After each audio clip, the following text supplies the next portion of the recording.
few minutes, Elon Musk will be joining us here live on stage for a conversation.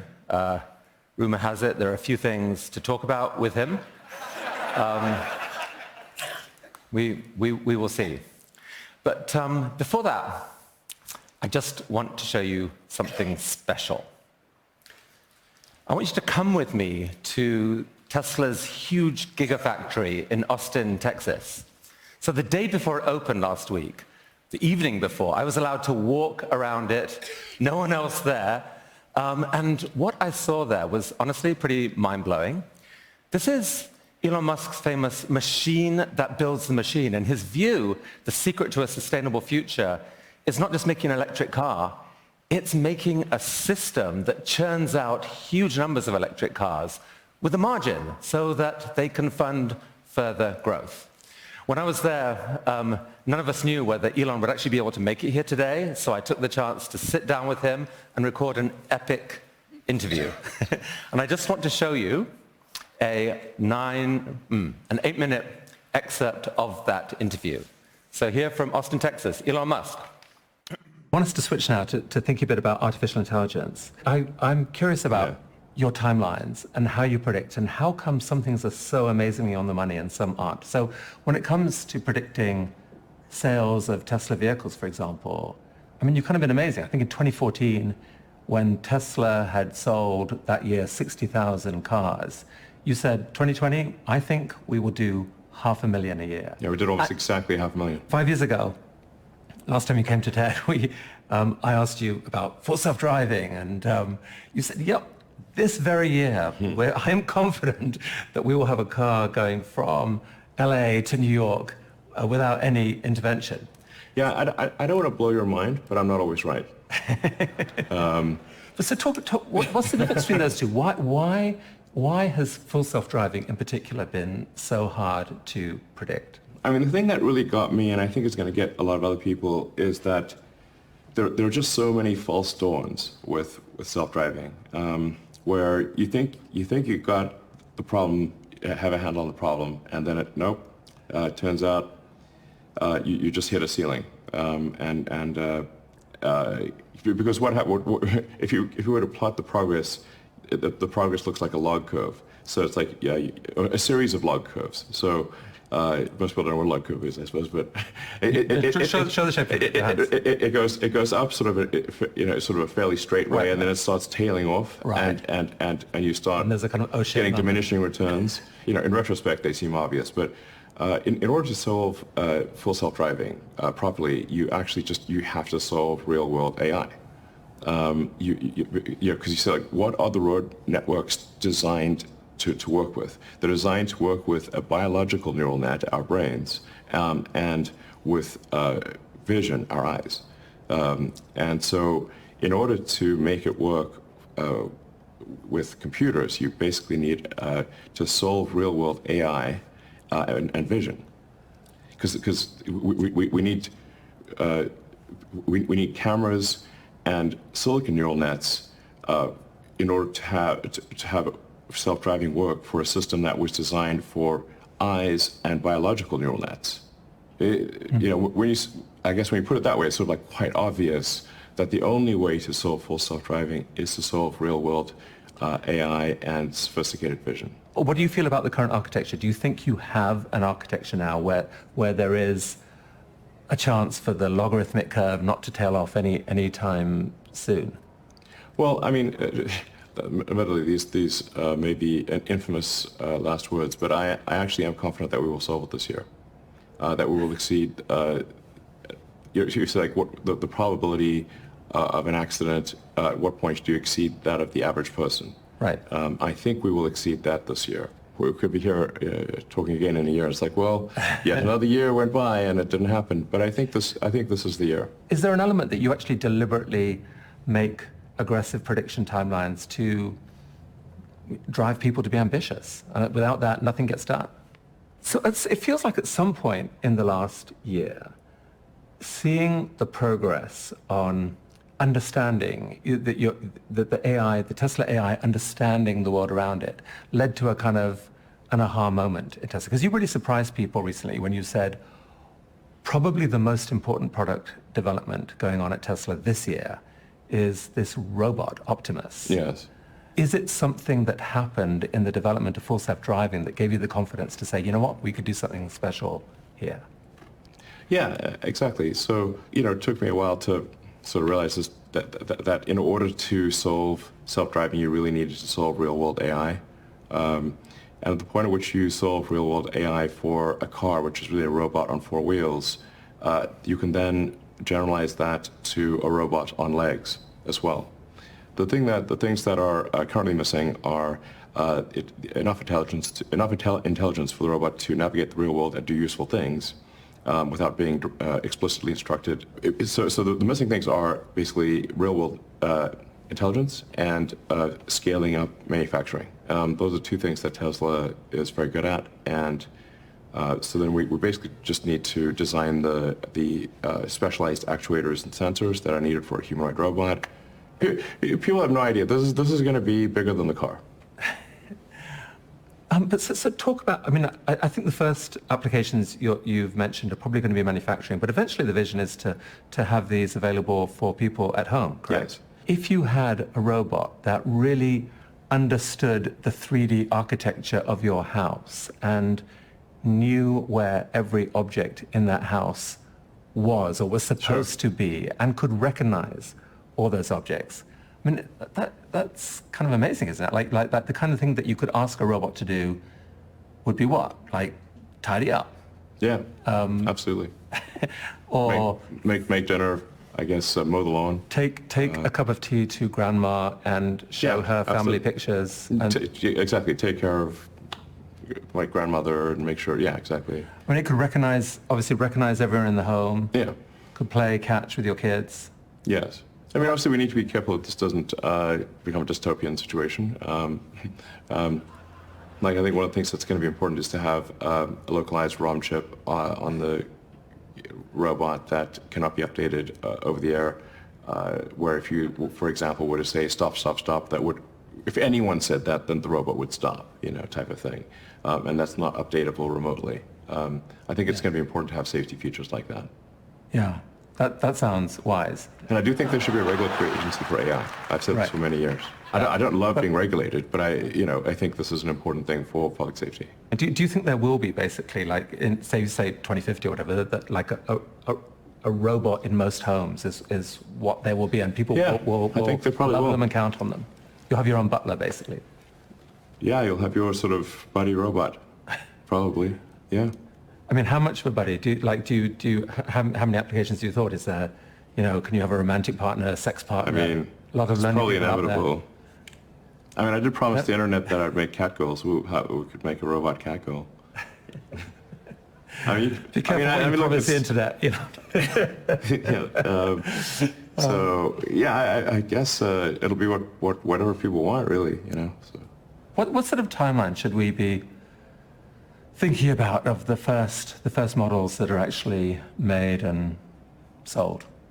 Well, the first units that we tend to make are for jobs that are dangerous, boring, repetitive, and things that people don't want to do.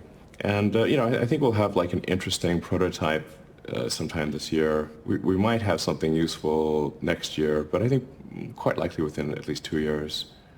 And then we'll see rapid growth year over year of the usefulness of the humanoid robots and decrease in cost and scaling up production. Help me on the economics of this. So what do you picture the cost of one of these being? Well, I think the cost is actually not going to be crazy high, like less than a car. Yeah. But thinking about the economics of this, if you can replace a $30,000, $40,000 a year worker, which you have to pay every year, with a one-time payment of $25,000 for a robot that can work longer hours, doesn't go on vacation, and it could be a pretty rapid replacement of certain types of jobs. How worried should the world be about that? I wouldn't worry about the sort of putting people out of a job thing. I think we're actually going to have, and already do have, a massive shortage of labor. So I think we will have not people out of work, but actually still a shortage of labor even in the future. But this really will be a world of abundance. Any goods and services will be available to anyone who wants them. That it'll be so cheap to have goods and services, it'll be ridiculous.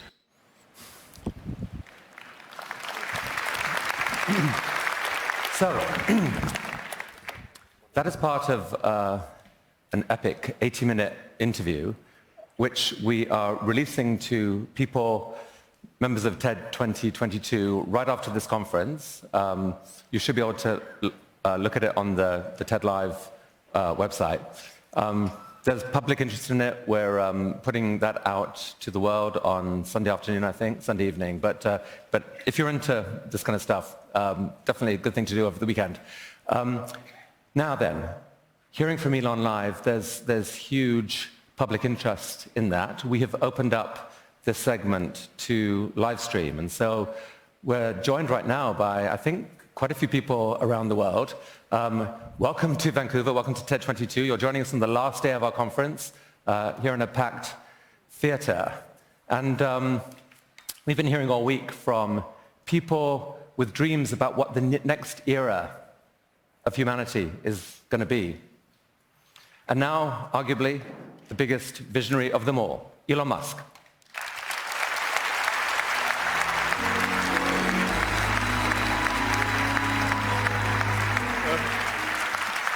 Hey, Elon, welcome.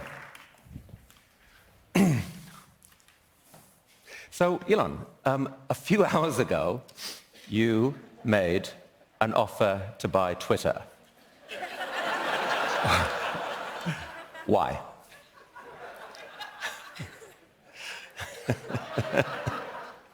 How'd you know? Little bird tweeted in my ear or something, I don't know. By the way, have you seen the movie Ted about the bear? I have. It's a good movie. Don't mention that here. So, was there a question? Why make that offer? Well, I think it's very important for there to be an inclusive arena for free speech where all, Twitter has become kind of the de facto town square. It's just really important that people have both the reality and the perception that they are able to speak freely within the bounds of the law. So one of the things that I believe Twitter should do is open source the algorithm and make any changes to people's tweets, if they're emphasized or de-emphasized, that action should be made apparent so anyone can see that action has been taken. So there's no sort of behind-the-scenes manipulation, either algorithmically or manually. But last week when we spoke, Elon, I asked you whether you were thinking of taking over. You said no way. You said, I do not want to own Twitter. It is a recipe for misery. Everyone will blame me for everything. What on earth changed? No, I think everyone will still blame me for everything. Yeah. If I acquire Twitter and something goes wrong, it's my fault, 100%. I think there will be quite a few errors, yes. It will be miserable, but you still want to do it. Why? I mean, I hope it's not too miserable, but I just think it's important to the it's important to the function of democracy. It's important to the function of the United States as a free country and many other countries, and to help freedom in the world more broadly than the U.S. And so I think I think there's the risk, civilizational risk is decreased if Twitter, the more we can increase the trust of Twitter as a public platform. And so I do think this will be somewhat painful, and I'm not sure that I will actually be able to acquire it. And I should also say the intent is to retain as many shareholders as is allowed by the law in a private company, which I think is around 2000 or so. So it's not like it's definitely not from the standpoint of let me figure out how to monopolize or maximize my ownership of Twitter, but we'll try to bring along as many shareholders as we're allowed to. You don't necessarily want to pay out 40 or whatever it is billion dollars in cash. You'd like them to come with you in the yeah, new but company. I mean, I could technically afford it. I heard that. I heard that. But what I'm saying is this is not a way to sort of make money. I think it's just that I think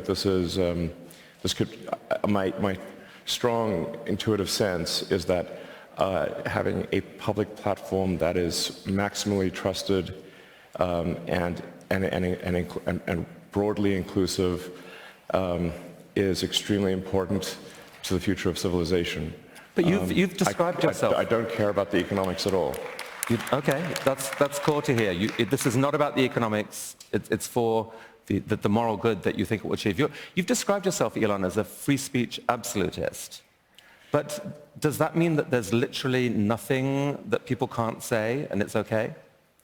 Well, I think obviously Twitter or any forum is bound by the laws of the country that it operates in. Obviously there are some limitations on free speech in the US, and of course Twitter would have to abide by those rules. So you can't incite people to violence, like a direct incitement to violence. You can't do the equivalent of crying fire in a movie theater, for example. No, that would be a crime. Yeah, right. It should be a crime. But here's the challenge: is that it's such a nuanced difference between different things. So there's incitement to violence. Yeah. That's a no if it's illegal.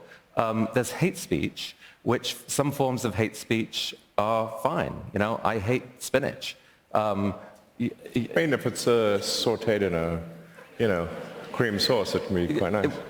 But the problem is, so let's say someone says, okay, here's one tweet: I hate politician X. Yeah. Next tweet is, I wish politician X wasn't alive, as some of us have said about Putin right now, for example. So that's legitimate speech. Another tweet is, I wish politician X wasn't alive, with a picture of their head with a gun sight over it. Or that plus their address. I mean, at some point, someone has to make a decision as to which of those is not okay. Can an algorithm do that? Or surely you need human judgment at some point? No, I think, like I said, in my view, Twitter should match the laws of the country, and really, that there's an obligation to do that.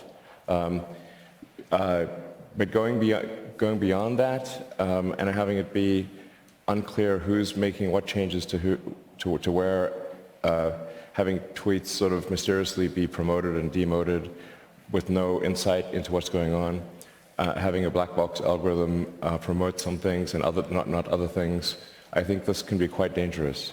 So the idea of opening the algorithm is a huge deal, and I think many people would welcome that, of understanding exactly how it's making the decision. And critique it. And critique like improve it. What I mean is I think the code should be on GitHub, So then, so people can look through it and say I see a problem here, I don't agree with this. They can highlight issues, right.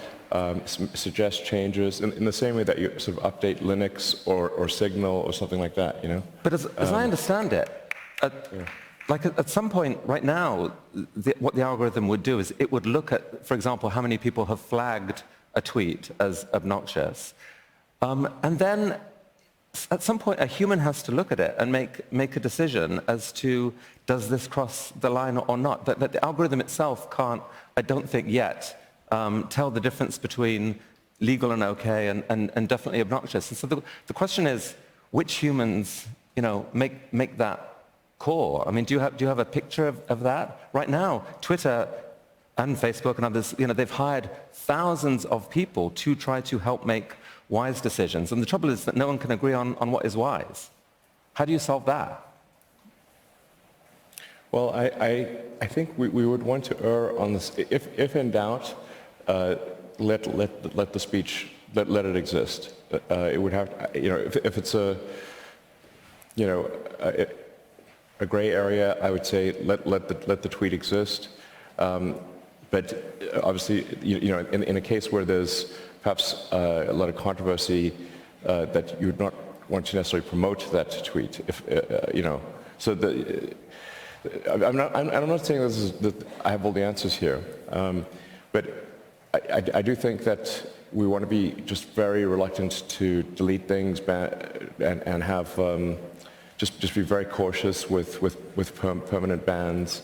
Timeouts I think are better than sort of permanent bans, and but just in general, like I said, how it won't be perfect, but I think we wanted to really have, like I said, the perception and reality that speech is as free as reasonably possible, and a good sign as to whether there is free speech is someone you don't like allowed to say something you don't like. And if that is the case, then we have free speech. And it's damn annoying when someone you don't like says something you don't like. That is a sign of a healthy, functioning, free speech situation. So I think many people would agree with that. And looking at the reaction online, many people are excited by you coming in and the changes you're proposing. Some others are absolutely horrified. Here's how they would see it. They would say, wait a sec, we agree that Twitter is an incredibly important town square. It is where the world exchanges opinion about life and death matters. How on earth could it be owned by the world's richest person? That can't be right. So how do you, what's the response there? Is there any way that you can distance yourself from the actual decision-making that matters on content in some very clear way that is convincing to people? Well, like I said, I think it's very important that the algorithm be open sourced and that any manual adjustments be identified. So if somebody did something to a tweet, there's information attached to it that action was taken. And I won't personally be in there editing tweets. But you'll know if something was done to promote, demote, or otherwise affect a tweet. As for media sort of ownership, you've got Mark Zuckerberg owning Facebook and Instagram and WhatsApp, and with a share ownership structure that will have Mark Zuckerberg the 14th still controlling those entities. Like literally.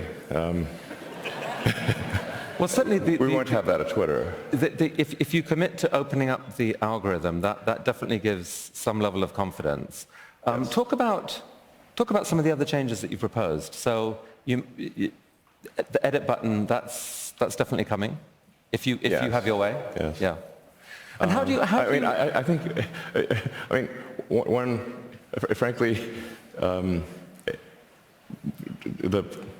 a top priority I would have is eliminating the spam and scam bots and the bot armies that are in Twitter. I think these influence they make the product much worse.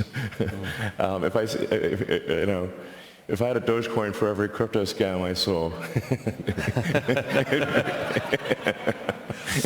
we'd have more, 100 billion Dogecoin. So. Do you regret sparking a sort of storm of excitement over Doge and, where it's gone, or? I think Doge is fun, and, I've always said don't bet the farm on Dogecoin, FYI. Right. But I think it's I like dogs and I like memes, and it's got both of those.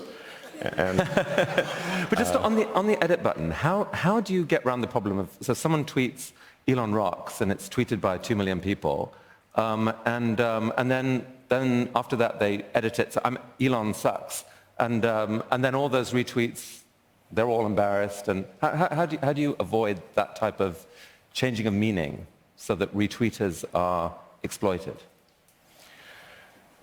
Well, I think you'd only have the edit capability for a short period of time, and probably the thing to do upon the edit would be to zero out all retweets and favorites. Okay. I'm open to ideas, though. So in one way, the algorithm works kind of well for you right now. I wanted to show you this. This is a typical tweet of mine, kind of lame and wordy and whatever. And and the amazing response it gets is this. Oh my God, 97 likes. And then I tried another one. And 29,000 likes. So the algorithm at least seems to be at the moment, if Elon Musk expand to the world immediately, not bad, right? Yeah, I guess so. I mean, that is good, cool.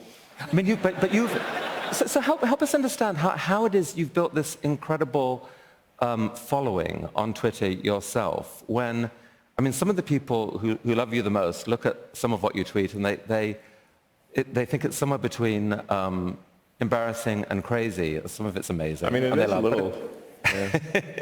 but is that actually why it's worked, or why has it worked? I mean, I don't know. I mean, I'm tweeting more or less stream of consciousness. It's not like let me think about some grand plan about my Twitter or whatever. I'm like literally on the toilet or something. I'm like, oh, this is funny, and then tweet that out. That's like most of them.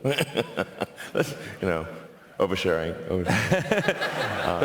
But you are obsessed with getting the most out of every minute of your day, and so why not? So I don't know. I just like try to tweet out like things that are interesting or funny, or and then people seem to like it. So if you are unsuccessful, actually, before I ask that, let me ask this. In fact, I don't. Yeah. So how can I say? Is funding secured?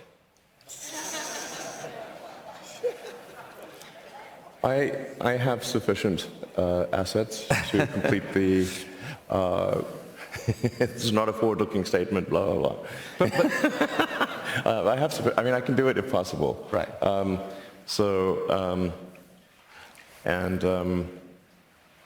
I should say actually, even originally with Tesla back in the day, funding was actually secured.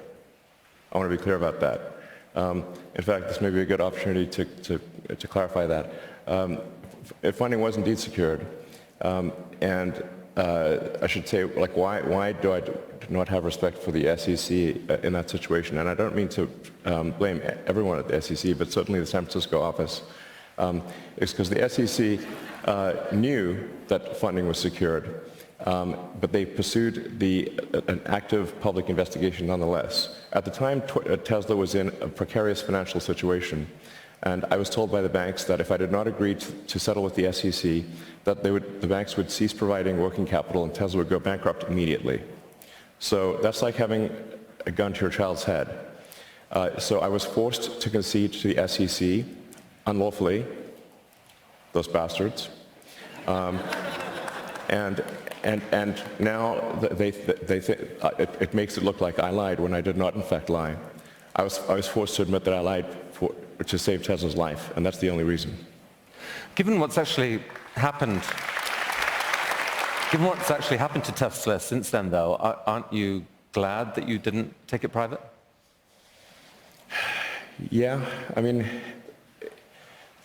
it's difficult to put yourself in the position at the time. Tesla was under the most relentless short seller attack in the history of the stock market. There's something called short and distort, where the barrage of negativity that Tesla was experiencing from short sellers on Wall Street was beyond all belief. Tesla was the most shorted stock in the history of stock markets. Yeah. This is saying something. So, this was affecting our ability to hire people. It was affecting our ability to sell cars. It was terrible. They wanted Tesla to die so bad they could taste it. Well, most of them have paid the price.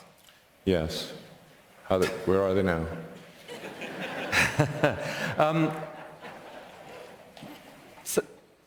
So that was a really strong statement. I mean, obviously a lot of people who support you, I would have thought, would say, you have so much to offer the world on the upside, on the vision side. Don't waste your time getting distracted by these battles that bring out negativity and make people feel that you're being defensive. Or like, people don't like fights, especially with powerful government authorities. They'd rather buy into your dream. Do you like? Aren't you encouraged by people just to edit that temptation out and go with the bigger story? Well, I mean, I would say, like, I'm somewhat of a mixed bag. I mean. Well, you're a fighter, and you don't like to lose, and you are determined that you don't. Basically, I mean, you are. Sure, I don't like to lose. I'm not sure many people do. But the truth matters to me a lot. Really, like, sort of pathologically, it matters to me.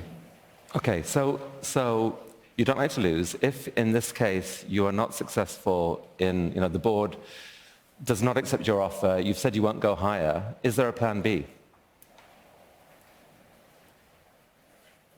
There is.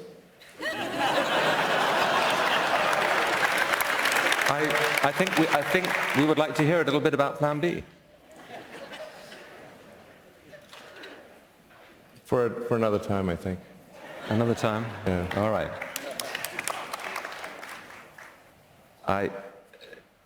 That's a nice tease. All right. So I would love to try to understand this brain of yours more, Elon.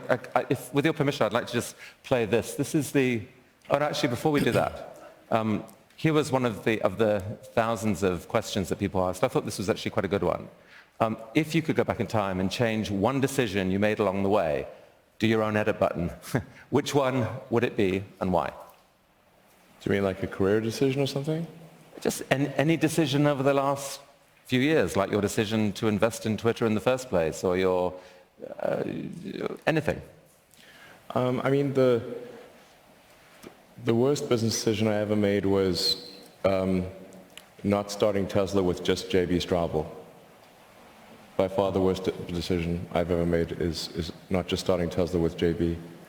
That's number one by far. All right, so J.B. Straubel was the visionary co-founder who was obsessed with and knew so much about batteries, and your decision to go with Tesla, the company as it was, meant that you got locked into what you concluded was a weird architecture now of this. There's a lot of confusion. Tesla did not exist in any. Tesla was a shell company with no employees, no intellectual property when I invested, but a false narrative has been created by one of the other co-founders, Martin Eberhard. And I don't want to get into the nastiness here, but I didn't invest in an existing company. We created a company. Yeah. And ultimately, the creation of that company was done by JV and me. And unfortunately, there's someone else, another co-founder who has made it his life's mission to make it sound like he created the company, which is false. Wasn't there another issue right at the heart of the development of the Tesla Model 3, where Tesla almost went bankrupt? And I think you have said that part of the reason for that was that you overestimated the extent to which it was possible at that time to automate a factory. Huge amount was spent kind of over-automating, and it didn't work. And it nearly took the company down. Is that fair? I mean, first of all, it's important to understand, like, what has Tesla actually accomplished that is most noteworthy. It is not the creation of an electric vehicle or creating an electric vehicle prototype or low volume production of a car. There have been hundreds of car startups over the years, hundreds. And in fact, at one point, Bloomberg counted up the number of electric vehicle startups, and I think they got to almost 500. Yeah. So the hard part is not creating a prototype or going into limited production. The absolutely difficult thing, which has not been accomplished by an American car company in 100 years, is reaching volume production without going bankrupt. Well, that is the actual hard thing. The last American company to reach volume production without going bankrupt was Chrysler in the 20s. Right. And it nearly happened to Tesla. Yes, but it's not like, oh, geez, I guess if we'd just done more manual stuff, things would have been fine. Of course not. That is definitely not the case. We basically messed up almost every aspect of the Model 3 production line, from cells to packs to drive inverters, motors, body line, the paint shop, final assembly, everything. Everything was messed up. And I lived in I lived in the Fremont and Nevada factories for 3 years, fixing that production line, running around like a maniac through every part of that factory, living with the team. Yeah. I slept on the floor so that the team who was going through a hard time could see me on the floor, that they knew that I was not in some ivory tower. Whatever pain they experienced, I had it more. And some people who knew you well actually thought you were making a terrible mistake, that you were driving yourself to the edge of sanity almost, and that you were in danger of making bad choices. And in fact, I heard you say last week, Elon, that you, because of Tesla's huge value now and you know the significance of every minute that you spend, that you are in danger of sort of obsessing over it, spending all this time to the edge of sanity. That doesn't sound super wise, isn't there?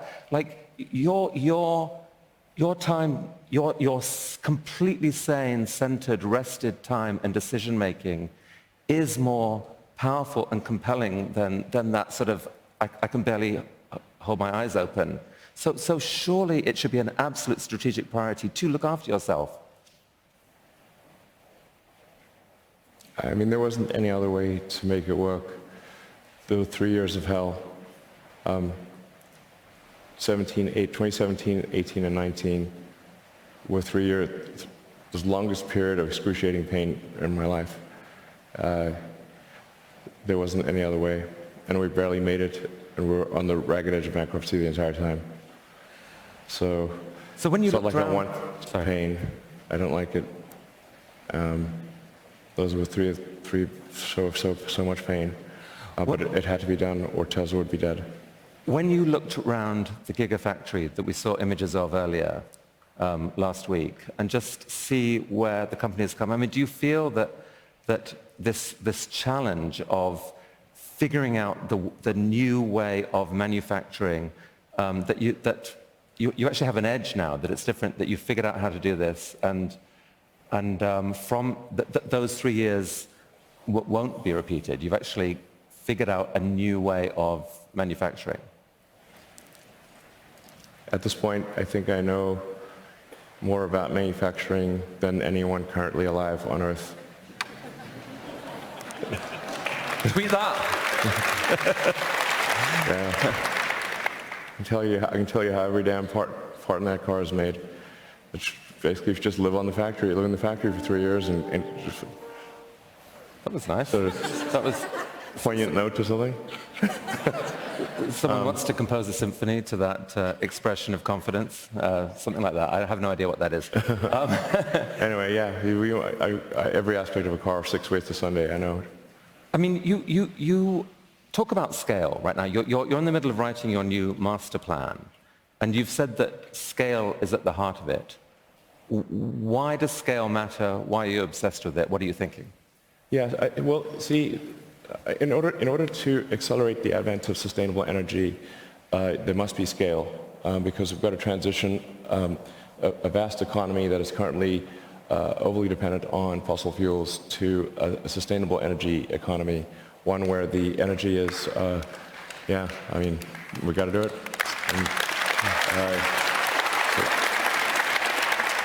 So the energy's got to be sustainably generated with wind, solar, hydro, geothermal. I'm a believer in nuclear, as Isabel, I think, gave a talk about. And then since solar and wind is intermittent, you have to have stationary storage batteries.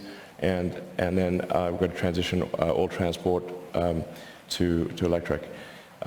If we do those things, we have a sustainable energy future. The faster we do those things, the less risk we put to the environment.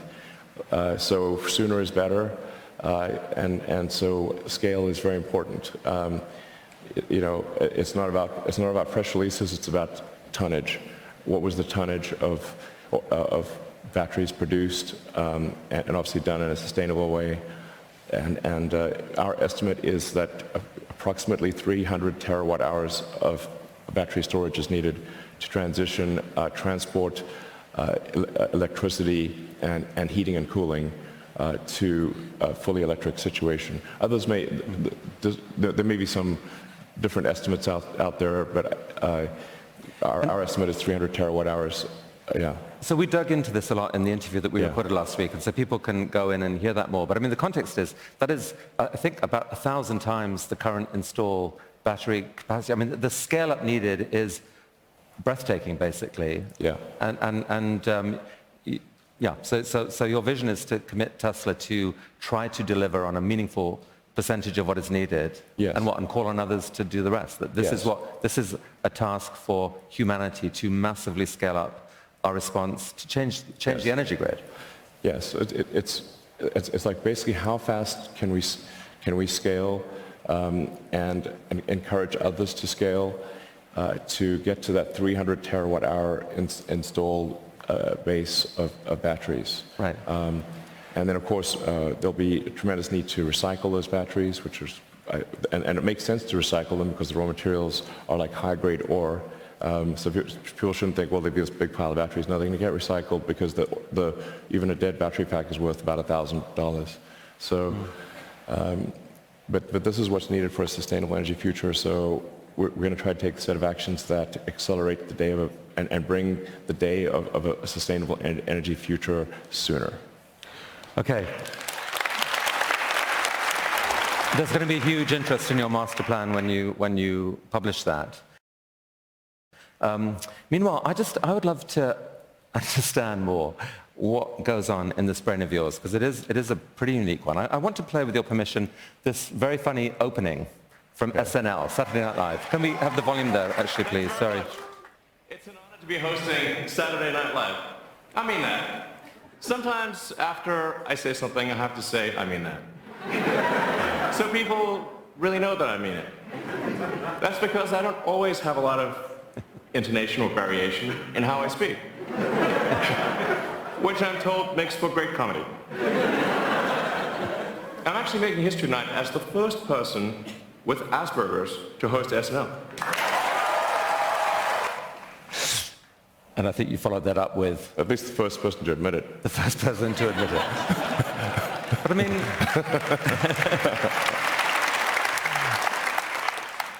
So this was a brave thing to say. I would love to understand whether, how you think of Asperger's, like whether you can give us any sense of, even you as a boy, what the experience was, or as you now understand with the benefit of hindsight. Can you talk about that a bit? Well, I think everyone's experience is going to be somewhat different. But I guess for me, the social cues were not intuitive. So I was just very bookish, and I didn't understand this. I guess others could sort of intuitively understand what was meant by something. I would just tend to take things very literally, as just like the words as spoken were exactly what they meant. But then that turned out to be wrong. You can't. They're not simply saying exactly what they mean. There's all sorts of other things that are meant. It took me a while to figure that out. So I was, bullied quite a lot. So I did not have a sort of happy childhood, to be frank. It was quite rough. But I read a lot of books. I read lots and lots of books. And so that, sort of gradually I sort of understood more from the books that I was reading and watched a lot of movies. But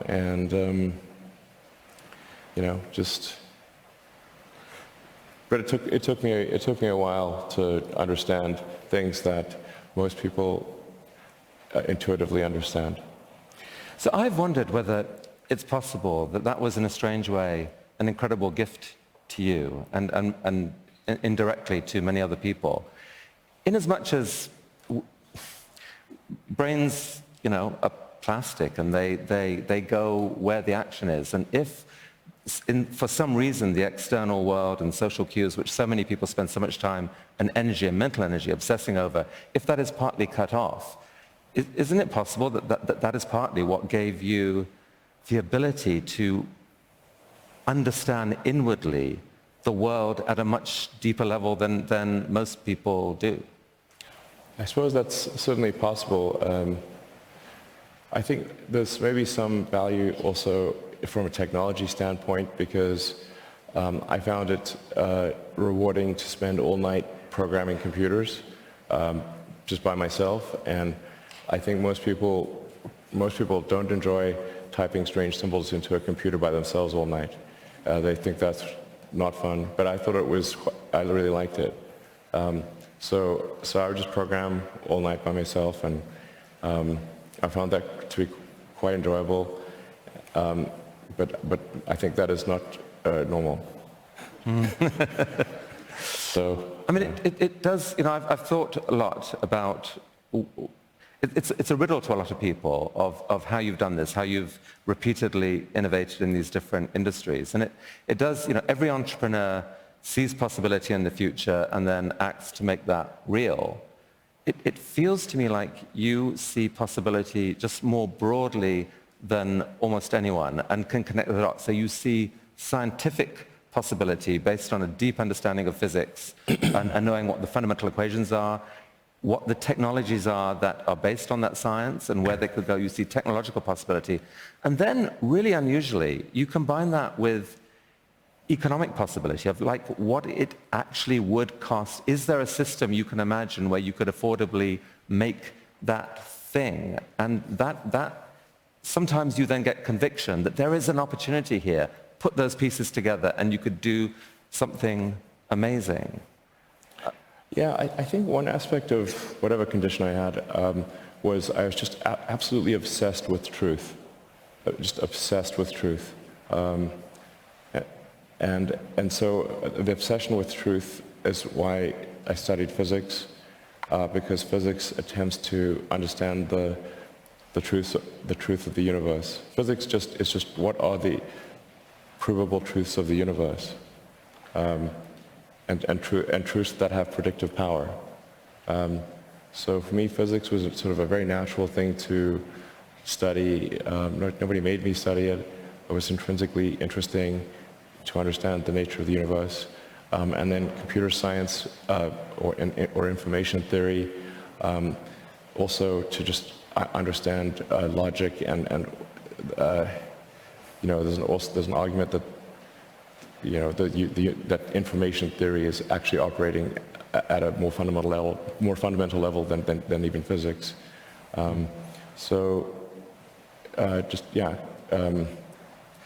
Physics and information theory were really interesting to me.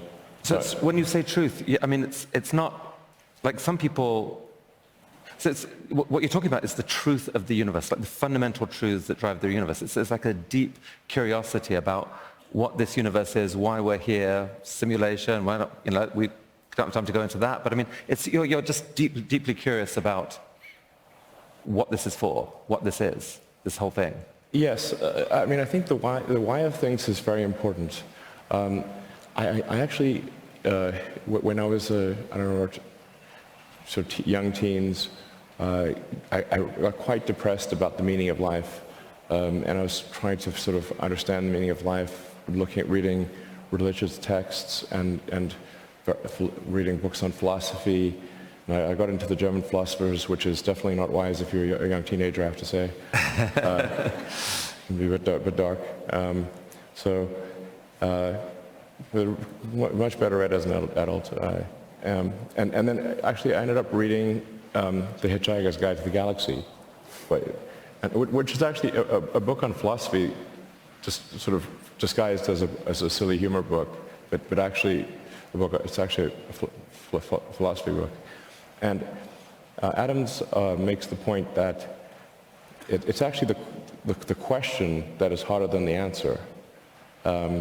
He sort of makes a joke that the answer is 42. That number does pop up a lot, and 420 is just 10 times 42. 10 times more significant than 42. Okay. There's you can make a triangle with 42 degrees and two 69s. So there's no such thing as a perfect triangle, or is there? But even more important than the answer is the questions. That was the whole theme of that book. I mean, is that yes, basically how you see meaning then? That it's the pursuit of questions. Yeah. So I have a sort of a proposal for a worldview or a motivating philosophy, which is to understand what questions to ask about the answer that is the universe, and to the degree that we expand the scope and scale of consciousness, biological and digital, we will be better able to ask these questions, to frame these questions, and to understand why we're here, how we got here, what the heck is going on. And so that is my driving philosophy, is to expand the scope and scale of consciousness that we may better understand the nature of the universe. Elon, one of the things that was most touching last week was seeing you hang out with your kids. Here's, if I may... It looks vaguely like a ventriloquist dummy there. I mean, how do you know that's real? So that's X, and it was just a delight seeing you hang out with him. And sure. What's his future going to be? I mean, I don't mean him personally, but the world he's going to grow up in. What future do you believe he will grow up in? Well, I mean, a very digital future. A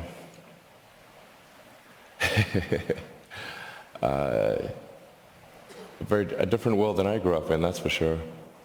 But I think we want to obviously do our absolute best to ensure that the future is good for everyone's children, and that that the future is something that you can look forward to and not feel sad about. You want to get up in the morning and be excited about the future, and we should fight for the things that make us excited about the future. The future cannot just be about one miserable thing after another, solving one sad problem after another. There got to be things that get you excited, like you want to live. These things are very important. We should have more of it.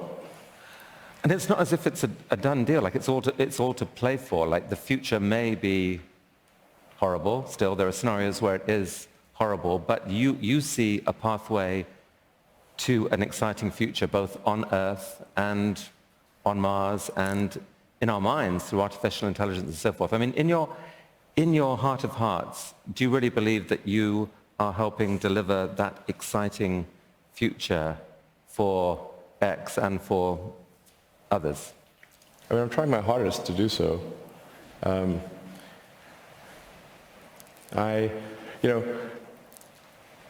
I love humanity, and I think that we should fight for a good future for humanity, and I think we should be optimistic about the future and fight to make that optimistic future happen.